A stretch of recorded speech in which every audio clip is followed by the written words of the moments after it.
নমস্কার বন্ধুরা, আর কুকে সকলকে ওয়েলকাম। আজ আমি একটি নতুন রেসিপি নিয়ে তোমাদের সামনে চলে এসেছি। আজ আমি তোমাদেরকে তৈরি করে দেখাবো লাউয়ের খোসা ভাজা। হ্যাঁ বন্ধুরা, খুব সামান্য কিছু উপকরণ দিয়ে আমি কি করে লাউয়ের খোসা ভাজা তৈরি করি, চলো যারা জানো না আমার সঙ্গে থেকে একবার দেখে নাও। দেখো, আমি লাউয়ের খোসা ভাজা তৈরি করার জন্য একটা প্লেটের মধ্যে লাউয়ের খোসাকে লম্বা লম্বা করে সরু সরু করে কেটে নিয়েছি, আর নিয়েছি একটা পেঁয়াজ কুচি, আর নিয়েছি দুটো কাঁচা লঙ্কা আর কালো জিরে। আমি গ্যাস ওভেনে আগে থেকে একটা কড়া বসিয়ে দিয়েছিলাম। কড়ার মধ্যে এবার সর্ষের তেল দিয়ে দেব।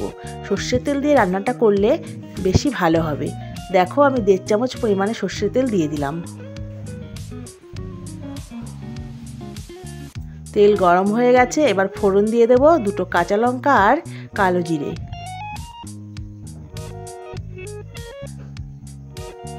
আর কুচিয়ে রাখা পেঁয়াজটা এর মধ্যে দিয়ে দিলাম। লঙ্কা আর পেঁয়াজকে তেলের মধ্যে হালকা করে ভেজে নেব।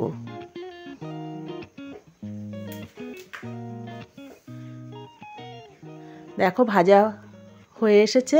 এবার এর মধ্যে দিয়ে দেব লাউয়ের খোসা। কুচিয়ে রাখা লাউয়ের খোসাগুলো সব আমি তেলের মধ্যে দিয়ে দিলাম।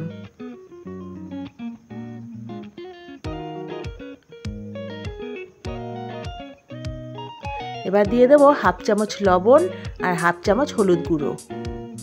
লবণ হলুদকে মিশিয়ে নেব। এভাবে অনবরত তেলের মধ্যে 2 মিনিটের মতো আমি ভেজে নেব।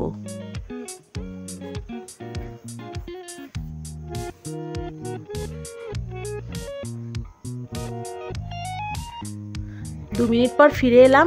দেখো, আমার ভাজা প্রায় হয়ে এসেছে। এবার এর মধ্যে সামান্য পোস্ত গুঁড়ো আর দিয়ে দেব সামান্য চিনি। পোস্ত গুঁড়ো আর চিনি দিলে স্বাদটা একটু বেড়ে যাবে। দেখো, ভাজা কমপ্লিট হয়ে গেছে। এবার আমি একটা প্লেটে নামিয়ে নেব।